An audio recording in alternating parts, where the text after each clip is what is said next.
Alors on prend grand soin de ces toiles qui ont mis plusieurs mois à être tissées et blanchies.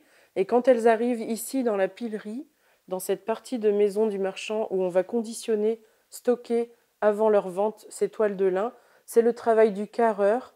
Et pour conditionner une seule balle de lin, il va mettre 11 jours. C'est-à-dire qu'il va piler, taper ce lin, l'assouplir, le mesurer, contrôler sa qualité, le nommer, définir si c'est une toile fine, entre fine, super fine, et le conditionner en balles de lin. Chaque balle de lin, c'est plus de 600 mètres de lin, très bien protégé parce qu'on est sur une matière de luxe. Et ensuite, il va reporter sur le registre. Les historiens locaux se sont penchés sur cette valeur à l'époque du tissage. Ils ont donc déterminé qu'avec 4 balles de lin complètes, toute cette matière-là, ça représente la valeur d'une grande maison de marchand de toile.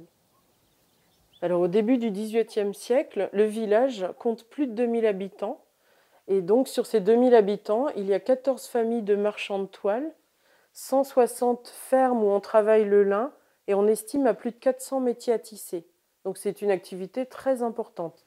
Par contre, c'est une manufacture rurale, c'est-à-dire que tous les métiers sont dispersés dans tout le village, dans les fermes, dans les maisons dans le bourg, et donc chaque tisserand travaille dans sa maison. Ce lin est vendu sur les marchés, le Quintin, l'Oudéac, Moncontour, Uzès. Donc là, il y a des marchands de toiles qui sont comme des grossistes, qui regroupent ces toiles de lin et qui vont accompagner l'exportation de ces toiles.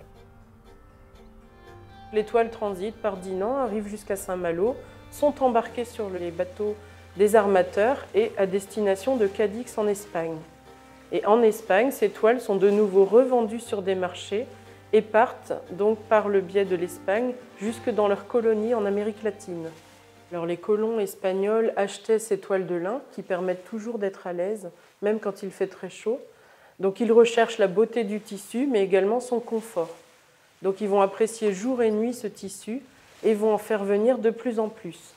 Et sans ces quantités énormes et ce marché énorme, il n'y aurait pas eu autant de toiles tissées en Centre-Bretagne.